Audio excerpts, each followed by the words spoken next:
Hello my dear students, welcome करता हूं मैं भारत पंचाल योर केमिस्ट्री गुरुजी अगेन आप सबका एक बहुत ही ज़्यादा इंपॉर्टेंट वीडियो में। तो आज की वीडियो में हम लोग प्रीवियस ईयर क्वेश्चन करने वाले हैं ऑफ द चैप्टर बायोमोलिक्यूल्स, है ना। एक स्कोरिंग चैप्टर है यार, 7 मार्क्स का है अकॉर्डिंग टू CBSE ब्लूप्रिंट। और इससे केस स्टडी क्वेश्चन बना हुआ है। केस स्टडी इतने मुश्किल नहीं है अगर आपके बेसिक अच्छे हैं तो मैं आपको स्ट्रांगली रिकमेंड करूंगा कि इसका वन शॉट जरूर देख लेना, इसके नोट्स जरूर डाउनलोड कर लेना।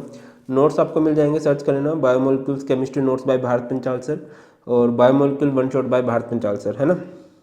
तो आज इसके प्रीवियस ईयर क्वेश्चन करेंगे और थियोरेटिकल चैप्टर है, इसमें मैक्सिमम चीज़ें होती हैं, मतलब बायो है, हार्ट लेफ्ट में है वो लेफ्ट में होता है, हमें याद रखनी है। बहुत सारी बातें ऐसी हैं कि हमें याद रखनी है ये बातें, है ना। इस लेक्चर की PDF आपको मिल जाएगी टेलीग्राम चैनल जो कि भारत पंचाल सर के नाम से है। हाँ, और एक बात मैं आपको बोलूँगा कि आप बहुत सारे क्वेश्चन को रिपीट होते हुए देखोगे, तो मैं रिक्वेस्ट करूंगा कि कमेंट सेक्शन में जरूर बताना कि कौन से क्वेश्चन अकॉर्डिंग टू यू बहुत ज़्यादा रिपीट हुए हैं, वो लिख देना, ठीक है ना। सो दैट और बच्चों की हेल्प होती चले, तुम्हारी भी खुद से हेल्प होती चलो, मुझे पता चले कितने इफेक्टिवली आप इस वीडियो को देख रहे हो। और आपके पढ़ाई से रिलेटेड कुछ भी डाउट आप मुझे पर्सनली मैसेज कर सकते हो, इंस्टाग्राम हैंडल है भारत पंचाल 92 के नाम से। तो चलिए स्टार्ट करते हैं।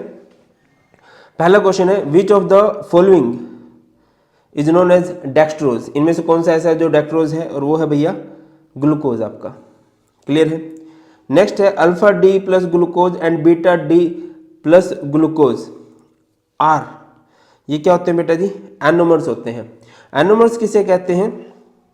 जिनकी जो है फर्स्ट पोजीशन पे हाइड्रोक्सिल ग्रुप की पोजीशन डिफरेंट होती है। जैसे कि इसमें OH राइट हैंड साइड में है, और अगर मैं इसमें देखूं तो इसमें OH जो है लेफ्ट हैंड साइड में है। बाकी ये सारा तो एज इट इज है, बाकी ये सारा तो एज इट इज है, इसमें कोई डिफरेंस नहीं आया। अगला क्वेश्चन है, sucrose is a non reducing sugar. Sucrose जो होती है, चीनी जो होती है, जिसका फॉर्मूला होता है C12H22O11, वो एक नॉन रिड्यूसिंग शुगर है। ये असर्शन है और इसका रीजन दिया गया है सुक्रोज हैज ग्लाइकोसिडिक लिंकेज। तो ये सत्य है कि जो सुक्रोज होता है ये नॉन रिड्यूसिंग होता है, और इसका रीजन ये होता है क्योंकि उसकी ग्लाइकोसिडिक लिंकेज होती है। थोड़ा डिटेल में आंसर पढ़ लेते हैं कि क्या कह रहे हैं। अच्छा, एनोमर्स किसे कहते हैं? Differs in configuration at carbon 1 only. First carbon पे कन्फिग्रेशन डिफरेंट होगी, हाइड्रोक्सिल ग्रुप की पोजीशन डिफरेंट होती है फर्स्ट कार्बन पे। आगे आओ, sucrose is a disaccharide and its two monosaccharides are held together by a glycosidic linkage। Sucrose के monosaccharides कौन से होते हैं? ग्लूकोज एंड फ्रुक्टोज, ठीक है। Since the reducing group of glucose and fructose are involve in glycosidic bond formation. अब glycosidic bond जो होता है वो आपको कार्बोहाइड्रेट्स में देखने को मिलता है, मोनोसैकेराइड्स को जोड़ता है ऑक्साइड लिंकेज के थ्रू। आगे पढ़ेंगे हम लोग किसे कहते हैं ग्लाइकोसिडिक लिंकेज। अगले क्वेश्चन की तरफ मूव करते हैं। नेक्स्ट है हमारे पास, name the disaccharide which on hydrolysis give 2 molecules of glucose. ये इंपॉर्टेंट है, कई सारे डाइसैकेराइड्स है, जैसे माल्टोज है, लैक्टोज है, सुक्रोज है। अब आपको ये समझना पड़ेगा कि इनका हाइड्रोलिसिस प्रोडक्ट क्या होता है। तो आपको 2 मॉलिक्यूल ऑफ ग्लूकोज कौन देगा? माल्टोज देगा। अगला क्वेश्चन है, write the name of linkage joining 2 monosaccharides. 2 monosaccharide जोड़ने के लिए हम किस लिंकेज की बात करते हैं भैया? ग्लाइकोसिडिक लिंकेज की बात करते हैं। अगला क्वेश्चन है, what is the basic structural difference between glucose and fructose. देखिए, ग्लूकोज हो चाहे फ्रुक्टोज हो, दोनों का फॉर्मूला क्या होता है? ग्लूकोज का फॉर्मूला होता है C6H12O6 और इसका फॉर्मूला होता है C6H12O6। इंपॉर्टेंट बात क्या है कि ग्लूकोज एक एल्डोज है। जो ग्लूकोज होता है वो एक एल्डोज होता है।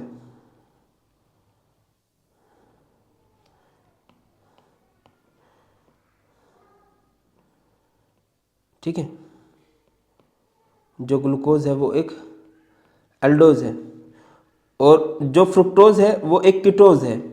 Now what is the meaning of this? इसका मीनिंग है कि इसमें एल्डिहाइड ग्रुप होता है जो कि फंक्शनल ग्रुप का काम करता है, इसमें कीटोनिक ग्रुप होता है जो कि फंक्शनल ग्रुप का काम करता है। चलो आगे बढ़ो। नेक्स्ट है, write the product obtain from hydrolysis of lactose. Lactose से आपको क्या मिलेगा बेटा? एक तो बीटा डी ग्लूकोज और एक बीटा डी गैलेक्टोज। सुक्रोज का हाइड्रोलिसिस प्रोडक्ट होता है ग्लूकोज एंड फ्रुक्टोज। माल्टोज का हाइड्रोलिसिस प्रोडक्ट होता है ग्लूकोज एंड लैक्टोज का हाइड्रोलिसिस प्रोडक्ट होता है ग्लूकोज एंड गैलेक्टोज। नोट्स में बहुत अच्छे से है, वन शॉट में बहुत अच्छे से है। देखो, ये बात मैं बाद में बोलने वाला था, बट मैं पहले ही बोल देता हूँ कि बेटा प्रीवियस ईयर क्वेश्चन तभी इफेक्टिव होंगे जब आपने वन शॉट देखा होगा। वन शॉट आपका तभी इफेक्टिव होगा अगर आपने प्रीवियस ईयर क्वेश्चन, मतलब एक दूसरे को कॉम्प्लीमेंट्री हैं, वो करोगे तो ये अच्छे समझ में आएगा, ये करोगे तभी उसका बेनिफिट है, तभी ज़्यादा मार्क्स आने के चांसेस हैं।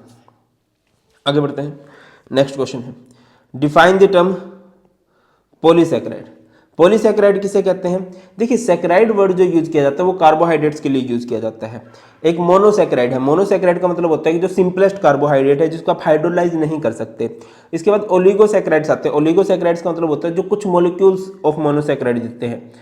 उसके बाद आता है पॉलीसैकेराइड। पॉलीसैकेराइड वो होते हैं जिसमें बहुत सारे सैकेराइड्स होते हैं, जिसमें बहुत सारे कार्बोहाइड्रेट्स ग्रुप होते हैं। Carbohydrate which yield a large number of monosaccharide unit on hydrolysis are called polysaccharide. इसका एग्जांपल है सेल्यूलोज। सेल्यूलोज जो है, सेल्यूलोज को हम एनिमल स्टार्च बोलते हैं, क्योंकि एनिमल स्टार्च क्यों बोलते हैं? क्योंकि एनिमल्स से या फिर कह लीजिए नॉन वेजिटेरियन चीज़ों से हमें ये मिलता होता है।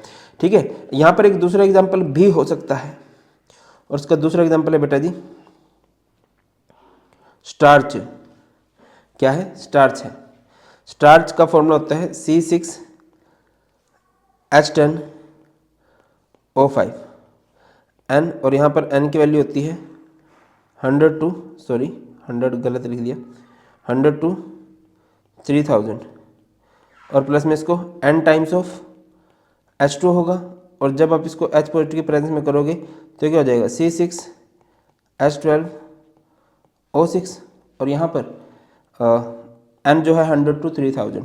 ये हमारे पास क्या है बेटा जी? ये हमारे पास है स्टार्च, और ये हमारे पास क्या बन चुका है? ग्लूकोज बन चुका है। अगला क्वेश्चन है हमारे पास, write the product when D glucose react with concentrated HNO3। Glucose की कई सारी केमिकल प्रॉपर्टीज है, इनको पढ़ने की जरूरत है। ग्लूकोज का फॉर्मूला क्या होता है? ये रहा हमारे पास ग्लूकोज। ग्लूकोज होता है CHOH4, और यहाँ पर है CH2OH। इसकी रिएक्शन आप कर दोगे किसके साथ? विद कंसंट्रेटेड HNO3, और यहाँ पर ये क्या हो जाएगा? COH। तो ये ना एक स्ट्रॉन्ग ऑक्सीडाइजिंग एजेंट है, ये हो जाएगा CHOH4 और नीचे COOH। ये दोनों को कार्बोक्सिलिक एसिड में कन्वर्ट कर देगा और हमारे पास सैकरिक एसिड बन जाएगा। क्या लिख रहे हैं हम लोग? Oxidation of D glucose takes place in the presence of nitric acid. Next question पे आ जाओ, write the structural difference between starch and cellulose. Starch में और सेल्यूलोज में क्या स्ट्रक्चरल डिफरेंस होता है? देखिए जो स्टार्च है, सेल्यूलोज है, दोनों ही पॉलीसैकेराइड्स होते हैं।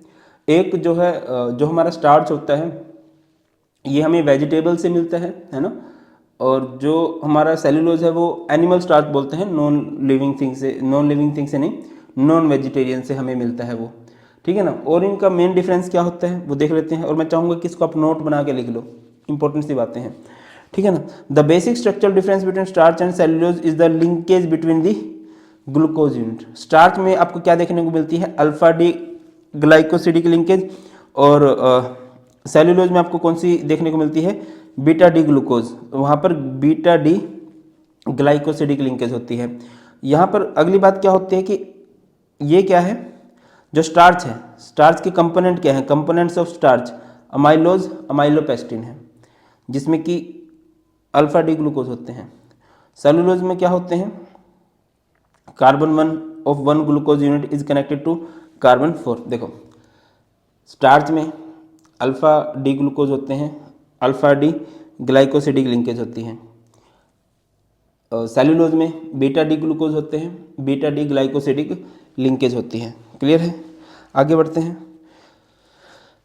नेक्स्ट क्वेश्चन है हमारे पास, which one of the following is a disaccharide. Starch, maltose, fructose, glucose. Starch एक पॉलीसैकेराइड है, फ्रुक्टोज एक मोनोसैकेराइड है, ग्लूकोज एक मोनोसैकेराइड है, तो यहाँ से आंसर आएगा आपका माल्टोज। माल्टोज हमने किया भी था।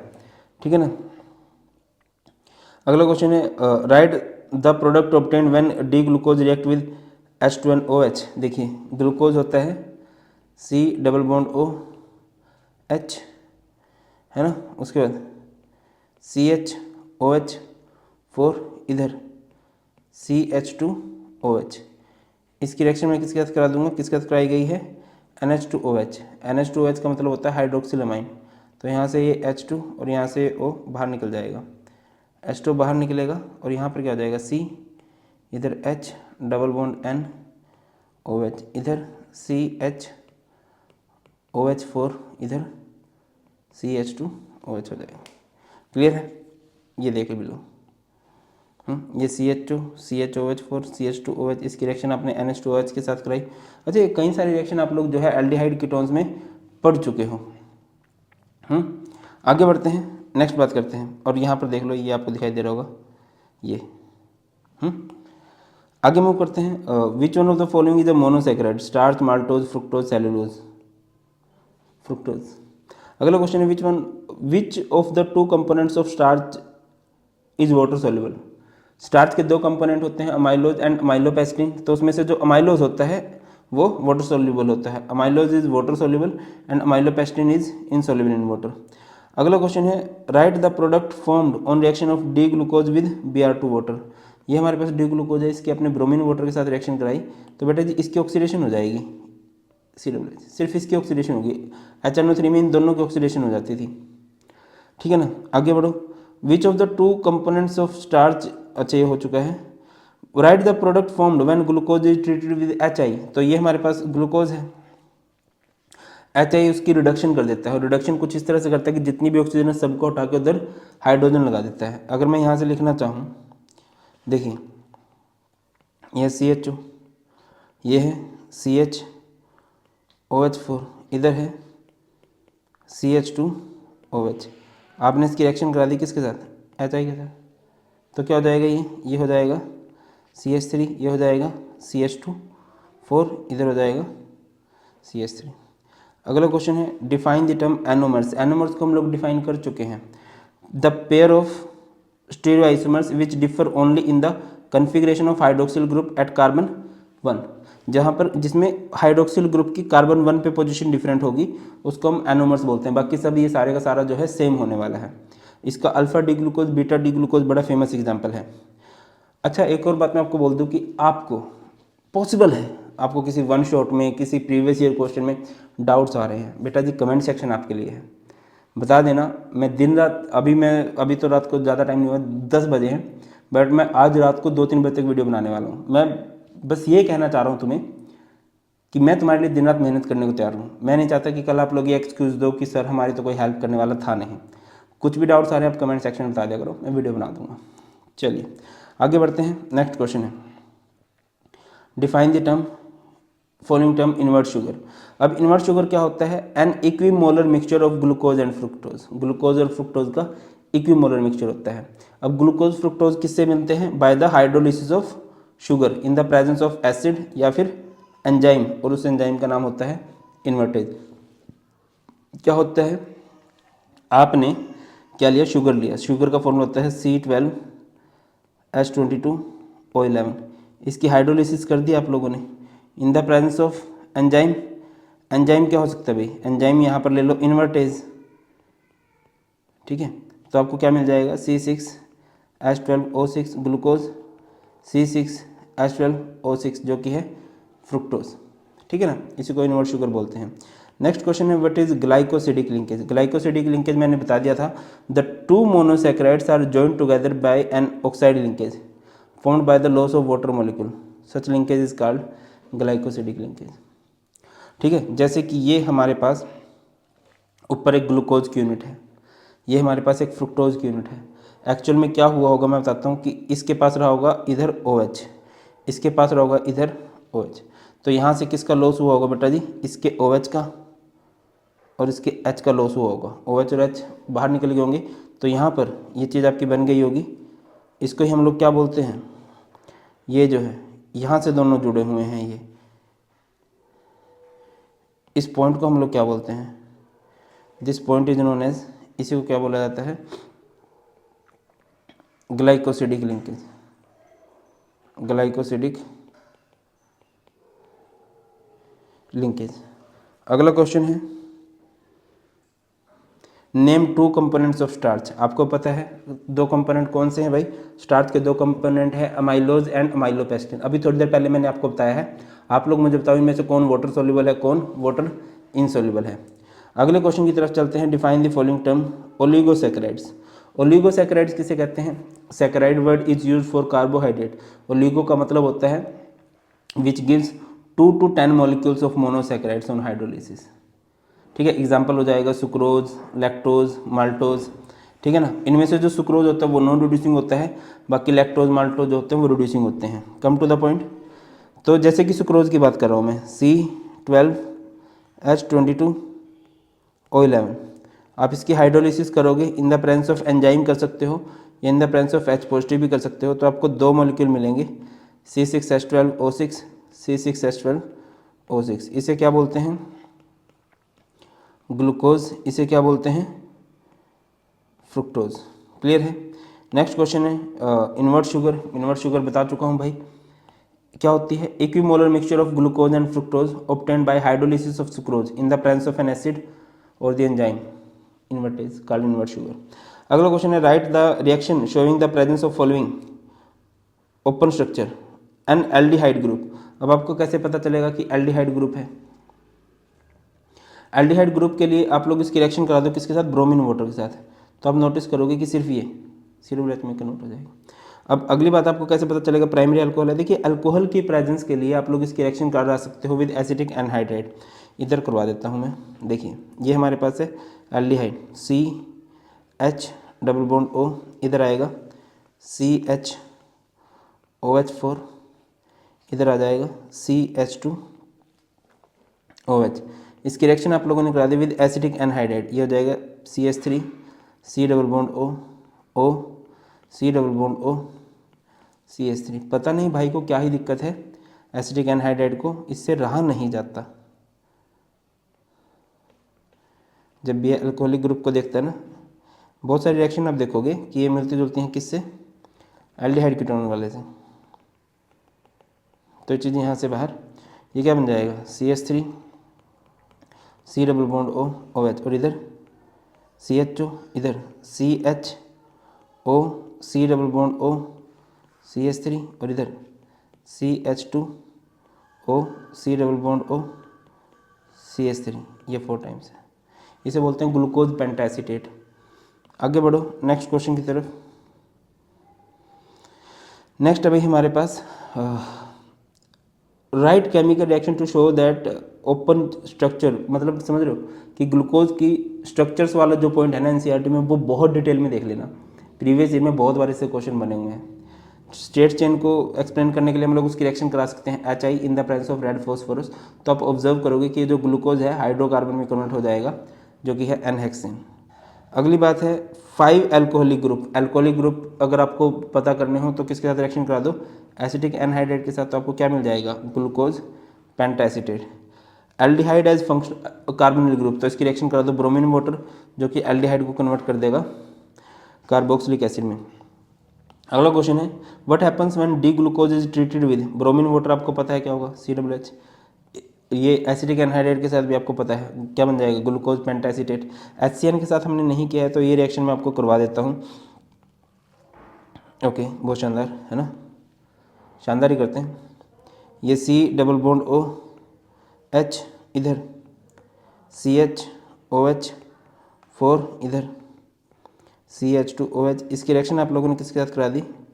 With HCN। तो अब देखो डबल बॉन्ड सिंगल में टूटेगा, H अप्रोच करेगा नेगेटिव को और CN अप्रोच करने वाला है इसको। ये C के पास आ जाएगा CN और इधर आ जाएगा OH, इधर H है, इसे साइनोहाइड्रिन बोलते हैं CHOH4, और इधर CH2OH। आगे बढ़ते हैं। नेक्स्ट क्वेश्चन है define the term following term glycosidic linkage, invert sugar, oligosaccharide. I think हर कोई डिफाइन कर लिया हम लोगों ने। ग्लाइकोसिडिक लिंकेज क्या होती है कि 2 मोनोसैकेराइड जो होते हैं वो जॉइंट होते हैं बाय एन ऑक्साइड लिंकेज। आप यहाँ पर एग्जांपल करके दिखाओगे, ये आपका ग्लूकोज की यूनिट होगी, है ना, आपके पास एक ग्लूकोज की यूनिट है और एक आपकी फ्रुक्टोज की यूनिट है। ये दोनों लिंक कर जाएंगी bye the loss of water molecule and oxygen के थ्रू इनकी लिंकिंग हो रही होगी। यहाँ पर अगर नोटिस कर पा रहे हो आप लोग, ये ऑक्सीजन के थ्रू इनकी लिंकिंग हो रही है। इस ऑक्सीजन के थ्रू लिंकिंग को ही हम लोग क्या बोलते हैं कि ये हमारी ग्लाइकोसिडिक लिंकेज है। इसके बाद एक इन्वर्ट शुगर किसे कहते हैं? An equimolar mixture of glucose and fructose obtained by hydrolysis of sucrose.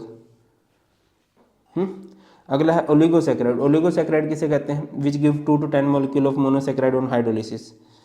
अगला क्वेश्चन है भाई, amino acids which can't be synthesized in the body and must be obtained through diet are known as.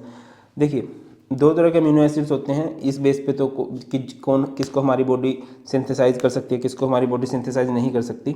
सबसे पहले मैं बात कर लेता हूँ essential amino acid. Essential amino acid किसे कहते हैं? जिनको हमारी बॉडी सिंथेसाइज नहीं कर सकती है, जिनको हमारी बॉडी खुद से नहीं बना सकती है। और सिंस उनको हमारी बॉडी खुद से नहीं बना सकती है तो वो रेगुलर सप्लाई करने पड़ते हैं, ठीक है। और एक होते हैं non essential amino acid. Non essential amino acid किसे कहते हैं? ऐसे अमीनो एसिड्स जिनको हमारी बॉडी खुद से बना सकती है, और जिनको हमारी बॉडी खुद से बना सकती है उनकी हमें बाहर से सप्लाई की जरूरत नहीं है। We are human being so selfish, जिसकी की हमें जरूरत है जरूरत नहीं है, हम उससे मतलब नहीं रखते, ठीक है ना। तो बाकी यहाँ पर बात की गई थी amino acids which can not be synthesized in the body, जिनको हमारी बॉडी सिंथेसाइज नहीं कर सकती है उन्हें हम लोग क्या बोलते हैं? एसेंशियल अमीनो एसिड्स बोलते हैं। नेक्स्ट क्वेश्चन है, peptide linkage is present in. Peptide linkage आपको प्रोटीन्स के अंदर देखने को मिलती है। होता क्या है मैं आपको समझा भी देता हूँ कि जैसे आपके पास एक अल्फा अमीनो एसिड है। अल्फा अमीनो एसिड कैसे होता है? जैसे सी इधर लगा हुआ है, NH2 इधर लगा हुआ है, COOH इधर लगा हुआ है, R इधर लगा हुआ है, H। एक और अल्फा अमीनो एसिड ऐसे ले लेते हैं जैसे कि C इधर R, NH2, यहाँ पर H है और यहाँ पर है COOH, ठीक है ना। तो यहाँ से लॉस ऑफ वाटर मॉलिक्यूल हो जाएगा और आप ऑब्जर्व करोगे क्या, यह है C इधर R, NH इधर H, इधर COOH, इधर CO, इधर C, R, NH2, H, ठीक है ना। नेक्स्ट बात करते हैं, ये है ये जो CONH लिंकेज है इसी को हम लोग पेप्टाइड लिंकेज कहते हैं, जो कि प्रोटीन्स के अंदर देखने को मिलती है, अमाइंस के अमीनो एसिड्स के जुड़ने से बनती है। Amino acids are amphoteric in nature. Sir amphoteric क्यों बोल रहे हो? देखिए, ये हमारे पास एक अमीनो एसिड है, एक नॉर्मल सा,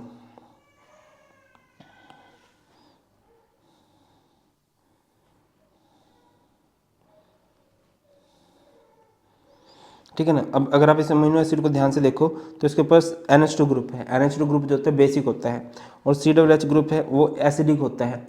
अब इसके पास एसिडिक और बेसिक दोनों ग्रुप है, तो एसिडिक प्रॉपर्टीज भी शो कर सकते हैं, बेसिक प्रॉपर्टीज भी शो कर सकते हैं, बेस के साथ भी रिएक्ट कर सकते हैं, एसिड के साथ भी रिएक्ट कर सकते हैं। तो हम लोग क्या बोल सकते हैं कि भाई ये हमारे पास क्या है, बोलो क्या है, ये हमारे पास एम्फोटेरिक नेचर के हैं। अगला क्वेश्चन है, what is the difference between fibrous protein and globular protein. Safe zone में रहने के लिए मैं पहले बोल देता हूँ, डिफरेंस सारे इंपॉर्टेंट होते हैं, बहुत इंपॉर्टेंट होता है। आपको कहीं भी कोई भी डिफरेंस मिल जाता है ना, पढ़ के उसको कर दो, मुन्ना रिस्क लेने का नहीं लेना चाहिए आपको रिस्क। चलिए आगे बढ़ते हैं। तो सबसे पहली बात है ग्लोबुलर प्रोटीन और दूसरी बात है फाइब्रस प्रोटीन। ग्लोबुलर प्रोटीन क्या होते हैं? These are cross linked protein, ठीक है ना। क्रॉस लिंक्ड प्रोटीन होते हैं एंड कंडेंसेशन प्रोडक्ट होते हैं किसका? Acidic and basic amino acids का। एसिडिक अमीनो एसिड जिसमें एसिडिक ग्रुप ज़्यादा हो जाते हैं, बेसिक अमीनो एसिड जिसमें बेसिक ग्रुप ज़्यादा हो जाते हैं। समझ रहे हो? जस्ट अ मिनट, ठीक है भाई। डर लगता है अभी ना, मतलब थोड़ी देर पहले 1 घंटे की वीडियो शूट कर ली, बाद में देखा कि माइक की बैटरी ही ख़त्म हो गई है, और बैटरी ख़त्म हो गई है तो आवाज़ ही नहीं आ रही है। हो जाती हैं केयरलेस बंदों की लाइफ में ना, बड़ी सारी उल्टी पुल्टी घटनाएं होती रहती हैं। फाइब्रस प्रोटीन क्या होते हैं? These are linear condensation polymers, ठीक है ना। जो ग्लोबुलर प्रोटीन्स होते हैं बेटा, these are soluble in water, ठीक है। और जो फाइब्रस होते हैं these are insoluble in water. कई सारे पॉइंट्स हो सकते हैं, जैसे कि जो फाइब्रस होते हैं show no change with temperature, ये टेम्परेचर के साथ कोई चेंज शो नहीं करेंगे। और अगर मैं इनकी बात करूं, शो रिमार्केबल चेंज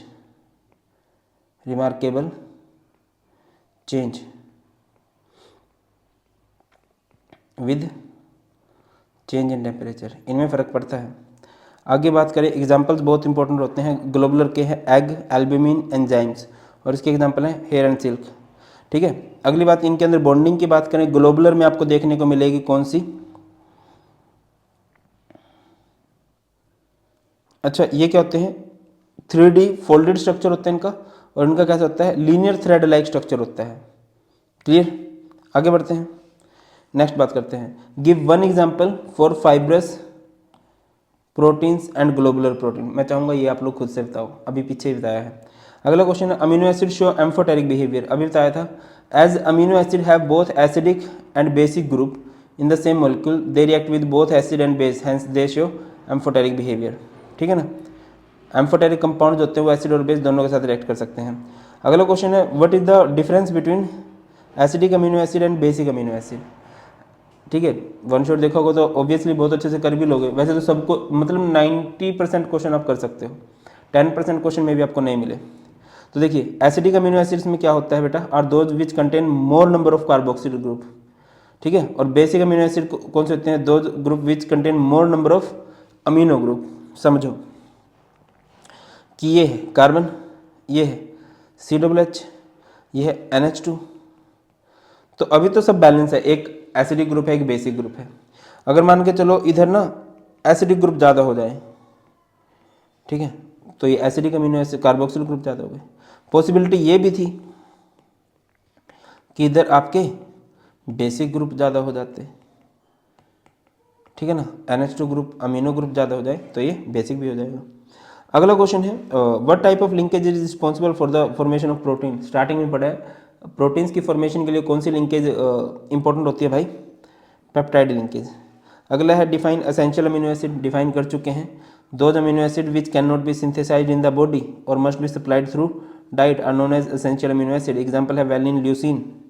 अगला है डीनेचुरेशन ऑफ प्रोटीन। ये बहुत इंपॉर्टेंट प्रोसेस है, डीनेचुरेशन ऑफ प्रोटीन। एक प्रोटीन होता है, आप उसकी प्रॉपर्टीज को चेंज कर सकते हो by changing their native structure. उसका जो स्ट्रक्चर है उसको, उसके सेकेंडरी टर्सरी स्ट्रक्चर को डिस्ट्रॉय किया जा सकता है by changing temperature, by changing pH, by adding salt, acid, base, कुछ भी ऐड करके। तो आपने उसका नेटिव स्ट्रक्चर डिस्ट्रॉय कर देना है सो दैट इसकी प्रॉपर्टीज अल्टर कर जाए। इस प्रोसेस को हम लोग बोलते हैं डीनेचुरेशन ऑफ प्रोटीन। और जो प्रोटीन हमारा बनता है वो बनता है डीनेचर्ड प्रोटीन। समझिए क्या लिखा गया है, the loss of biological activity of a protein by changing the pH, temperature or by adding some salt due to disruption of the native structure of protein is called denaturation. During denaturation, secondary and tertiary structure of protein is destroyed but primary structure remains intact. Secondary tertiary structure खत्म हो जाता है but primary structure जो है intact रहता है। अगला question है, define amino acid. Amino acid किसे कहते हैं, those organic compound which contain both amino and carboxyl group are called amino acids. Next बात करते हैं, डीनेचर्ड प्रोटीन, अमीनो एसिड कर चुके हैं, एसेंशियल अमीनो एसिड। उसके बाद है amino acid show amphoteric behaviour. Why हो चुका है, क्योंकि उसके अंदर क्या होता है, as amino acid have both acidic and basic group in the same molecule they react with both acid and base, hence these are amphoteric. अब अगली बात है अल्फा हेलिक्स। देखिए अल्फा हेलिक्स कुछ इस तरह से बनता है, ठीक है, बीटा प्लीटेड कुछ इस तरह से बनता है। जो अल्फा हेलिक्स होता है उसके अंदर आपको इंटरमोलिकुलर हाइड्रोजन बॉन्डिंग देखने को मिलती है। गलत जा रहा हूं, उधर आपको इंट्रामोलिकुलर हाइड्रोजन बॉन्डिंग देखने को मिलती है। और जो बीटा प्लीटेड होते हैं उधर आपको इंटरमोलिकुलर हाइड्रोजन बॉन्डिंग देखने को मिलती है। ये बड़ा बेसिक डिफरेंस है। इसके अलावा जो अल्फा हेलिक्स होते हैं उनको कोइल्ड स्ट्रक्चर होता है, बीटा प्लेटेड का स्लाइटली प्लेटेड स्ट्रक्चर होता है। अगला क्वेश्चन है, डिफरेंशिएट बिटवीन अमाइलोज एंड माइलोपेस्टिन। हो जाएगा, अमाइलोज वाटर सोल्यूबल होता है, अमाइलोपेस्टिन क्या होता है, वाटर इनसोल्यूबल होता है। अमाइलोज में अल्फा डी ग्लूकोज से alpha D glycosidic linkage exist करती है।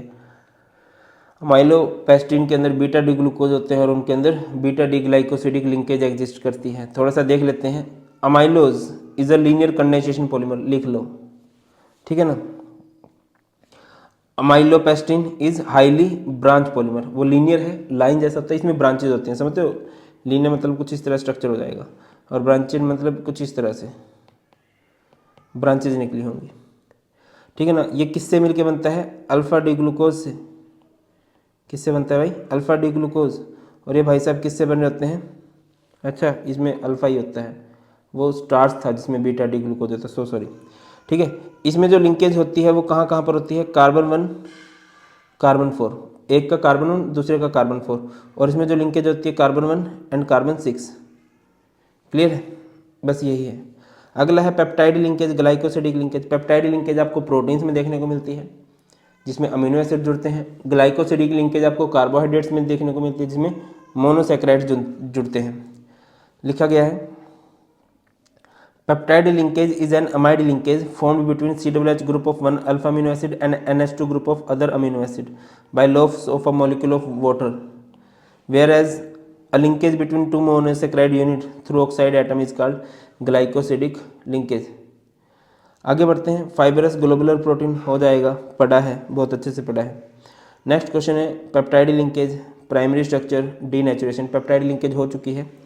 Proteins are the polymers of alpha amino acid linked by amide formation. ये देखो ये हो रहा है, इसी को हम लोग peptide linkage, peptide bond, CONH bond बोल देते हैं इसको। प्राइमरी स्ट्रक्चर क्या होता है? जो सीक्वेंस ऑफ अमीनो एसिड्स बताता है, ये सबसे इंपॉर्टेंट होता है, और अगर ये चेंज हो जाएगा तो पूरा प्रोटीन ही चेंज हो जाएगा। प्राइमरी स्ट्रक्चर क्या फंडा होता है? The specific sequence in which the various amino acid present in a protein are linked to one another is called its primary structure. Any change in the primary structure creates a different protein. Denaturation हो चुका है। Biological activity का loss हो जाता है by changing the pH temperature और by adding some salt। ठीक है ना। आगे बढ़ते हैं। नेक्स्ट क्वेश्चन है what are essential and non essential amino acids. हो जाएगा। असेंशियल जो हमारी बॉडी के लिए जरूरी है, हमारी बॉडी के लिए जरूरी कौन है? जिनको हमारी बॉडी नहीं बना सकती। और नॉन एसेंशियल जो हमारी बॉडी के लिए जरूरी नहीं है, हमारी बॉडी के लिए जरूरी कौन नहीं है? जिनको हमारी बॉडी खुद से बना सकती है, खुद से प्रिपेयर कर सकती है। ठीक है ना। Those amino acid which can not be synthesized in the body must be obtained through diet are known as essential amino acids. Example है वैलिन एंड ल्यूसिन। और कितने हैं? तो टोटल 20 अमीनो एसिड है, 20 में से 10 एसेंशियल है, 10 नॉन एसेंशियल माने जाते हैं। और those amino acids which can be synthesized in the body are known as non essential amino acids, alanine and glutamic acid. अगला है ग्लोबुलर प्रोटीन, फाइब्रस प्रोटीन, है ना। हो जाएगा, ये कर लेना। आगे बढ़ते हैं। Why vitamin C can not be stored in our body. देखिए दो तरह के विटामिन होते हैं हमारे पास। एक होते हैं वाटर सोल्यूबल, जो पानी में घुलते हैं, फैट में नहीं घुलते। एक होते हैं फैट सोल्यूबल, जो फैट में घुलते हैं, पानी में नहीं घुलते। विटामिन बी एंड सी जो होते हैं वो वाटर सोल्यूबल होते हैं, और जो vitamin A, D, E and के हैं वो फैट सोल्यूबल होते हैं, वो वाटर में नहीं घुलते। अब सिंस विटामिन सी जो है वाटर सोल्यूबल है तो वो यूरिन के थ्रू एक्सक्रीट हो जाता है, बाहर निकल जाता है। दैट्स वाई वो हमारी बॉडी को रेगुलर रिक्वायरमेंट पड़ती है। विटामिन के लिए मैं आपको पर्सनली रिकमेंड करूँगा कि विटामिन की टेबल दे रखी है जिसमें आपको ये बता रखा है कि इनकी डेफिशिएंसी से आपको कौन सी डिसीज हो सकती है। तो इसको आप बहुत अच्छे से देख लेने वाले हो कि किस विटामिन की कमी से कौन सी बीमारी हो सकती है। देखिए तो क्वेश्चन है write the name of vitamin whose deficiency cause bone deformities in children. Bone से रिलेटेड जो बीमारी होगी वो विटामिन डी की कमी से होगी। अच्छा, ऊपर वाले क्वेश्चन का आंसर देख लो। Vitamin C is soluble in water and regularly accepted through in urine and hence can not be stored in our body. अगला क्वेश्चन है write the name of vitamin whose deficiency cause bleeding of germs. इसे scurvy बोलते हैं, जो vitamin C की वजह से होता है। जब मसूड़ों से खून आने लगता है तो इसे स्कर्वी कहा जाता है, जो विटामिन सी की कमी से होती है। अगला है deficiency of which vitamin cause night blindness. Vitamin A जो है इसकी कमी से नाइट ब्लाइंडनेस होती है। अगला है deficiency of which vitamin cause rickets. Vitamin D, scurvy, vitamin C, यही चीज़ें पूछी गई हैं। बाकी ए, सी, डी बाकी सारे इंपॉर्टेंट हैं, इस पर आपका ज़्यादा टाइम नहीं लगेगा, थोड़ा सा टाइम लगेगा। Define the term vitamins. देखिए जो विटामिन्स होते हैं ना वो मोस्टली हमारी बॉडी खुद से नहीं बना सकती, तो हमें रेगुलर थोड़े थोड़े अमाउंट में ना चाहिए होते हैं डाइट के through. Organic compounds required in diet in small amount. To perform specific biological function for normal maintenance, optimum growth and health of the organism are called vitamins. Next question है, why are vitamin A and vitamin C essential for us. Vitamin A की वजह से जेरोथैल्मिया, night blindness हो सकती है। Vitamin C की वजह से स्कर्वी हो सकती है। सी की वजह से नहीं, विटामिन सी की कमी से हो सकती है। Name the deficiency disease resulting from the lack of vitamin A and vitamin A in diet. Vitamin A की कमी से नाइट ब्लाइंडनेस, ई की कमी से muscular weakness. Name one of the water soluble vitamin which is powerful antioxidant. Antioxidant जो होता है वो विटामिन सी होता है। इसका नेचुरल सोर्स क्या हो सकता है, खट्टे सिट्रस फ्रूट जो होते हैं, आंवला।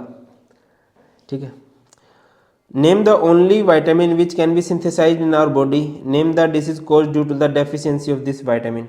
विटामिन डी हमारी बॉडी खुद से बना सकती है या फिर सूर्य के प्रकाश से भी मिल जाता है।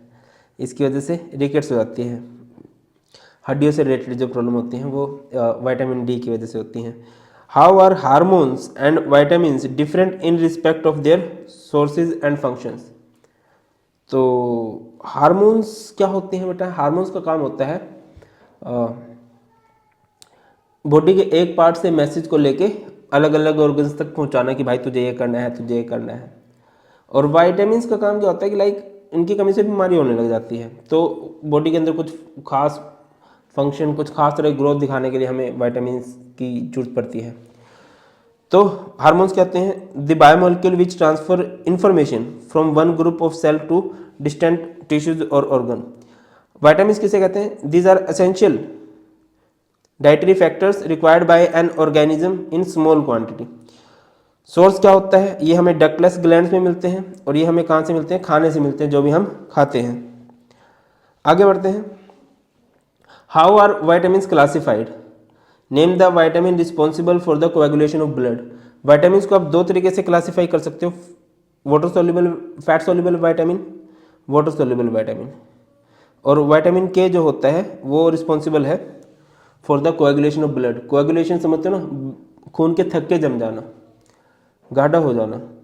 अगला है the base which is present in DNA but not in RNA. देखो यार डीएनए आरएनए का ना डिफरेंस बहुत अच्छे से पढ़ लेना, बहुत अच्छे से पढ़ लेना, ठीक है, बहुत काम आएगा। तो अगर मैं इनके बेसिस की बात करूं तो एक तरफ है डीएनए और एक तरफ है आपके पास आरएनए। डीएनए के अंदर क्या होता है, A G C T, adenine, guanine, cytosine, thymine. और इधर होता है A G C U, adenine, guanine, cytosine, uracil. अगला है nucleic acids are polymers of. Nucleic acid किससे मिलकर बनते हैं बेटा, न्यूक्लियोटाइड से मिलकर बनते हैं। अच्छा, ये न्यूक्लियोटाइड न्यूक्लियोसाइड एक ही जैसी चीज़ होती है, मैं बता देता हूँ। अच्छा, इसका आंसर आएगा थाइमाइन। थाइमाइन प्रेजेंट होता है डीएनए में, आरएनए में नहीं होता। एक होता है न्यूक्लियोसाइड। न्यूक्लियोसाइड में क्या होती है, एक तो पेंटोज शुगर होता है, पेंटोज शुगर, और एक आपके पास होता है नाइट्रोजिनियस बेस।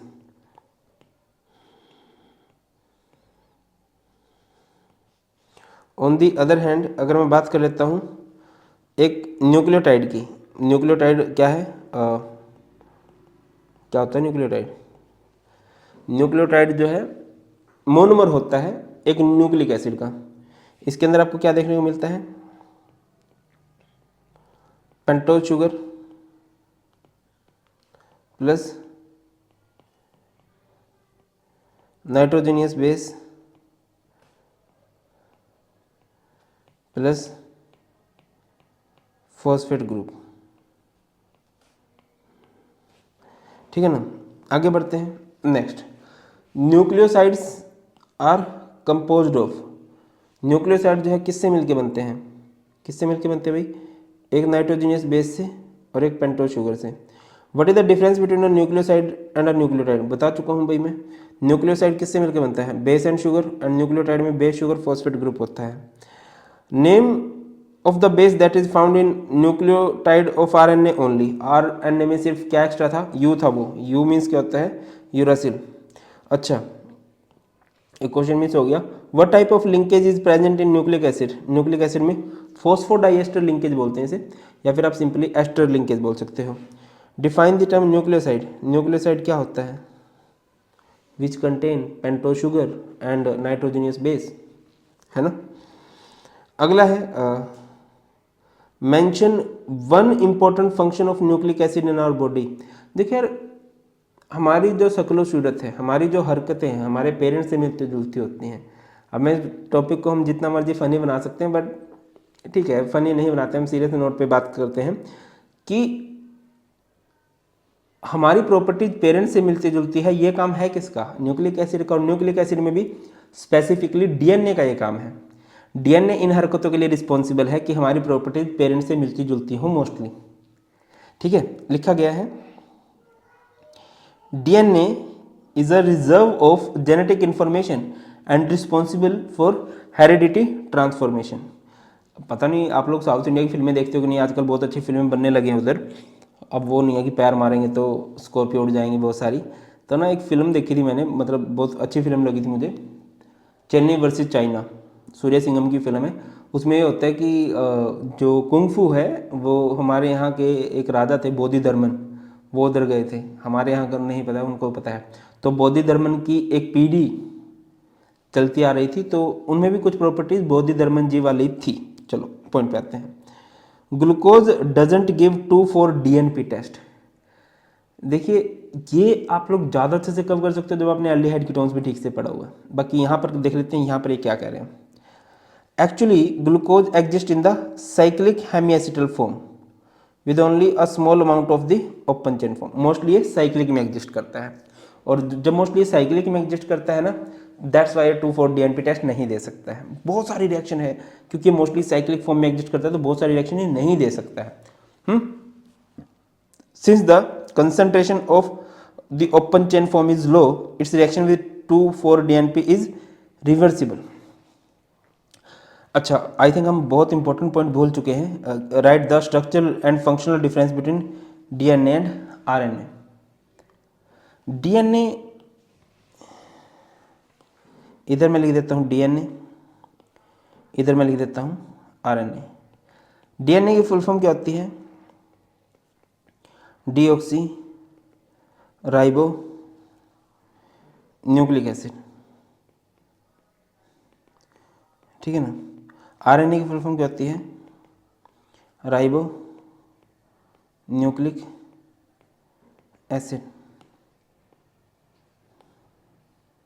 ठीक है ना। अगली बात, डीएनए के अंदर आपको शुगर क्या मिलती है?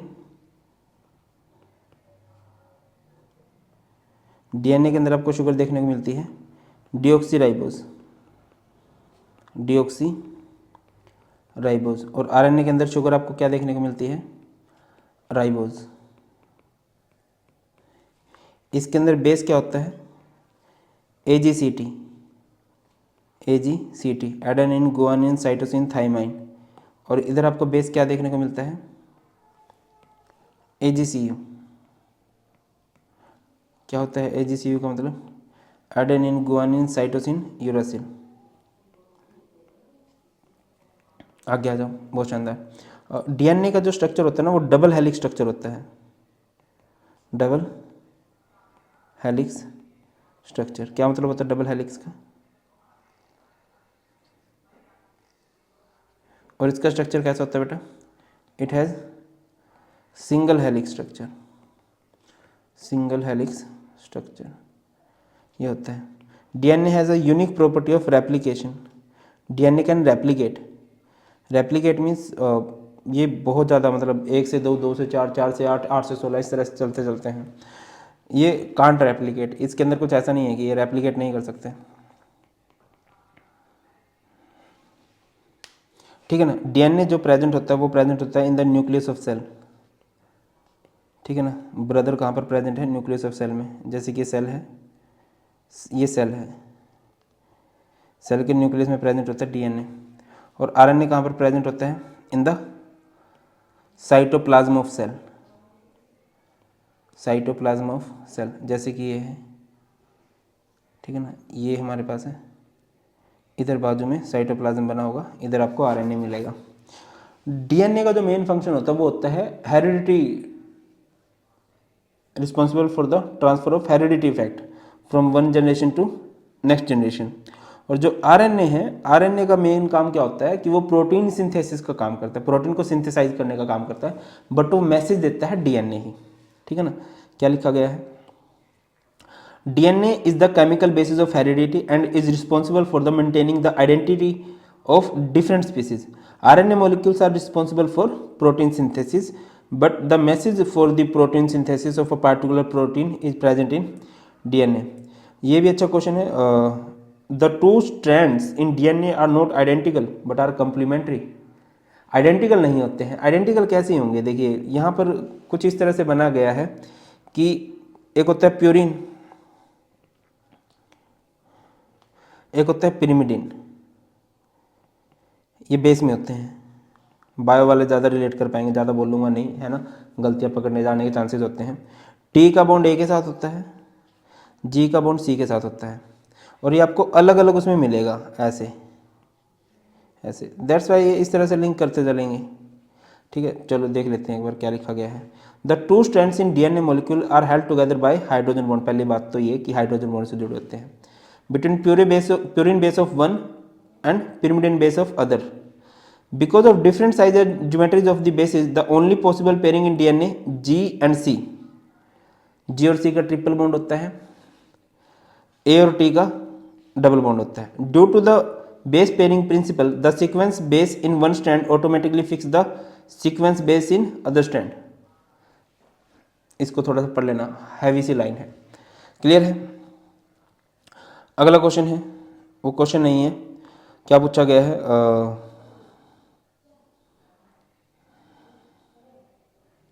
स्टार्च में और सेल्यूलोज में बेसिक स्ट्रक्चरल डिफरेंस है, वो आप स्टार्टिंग में पढ़ चुके हो। तो यहाँ पर हमारा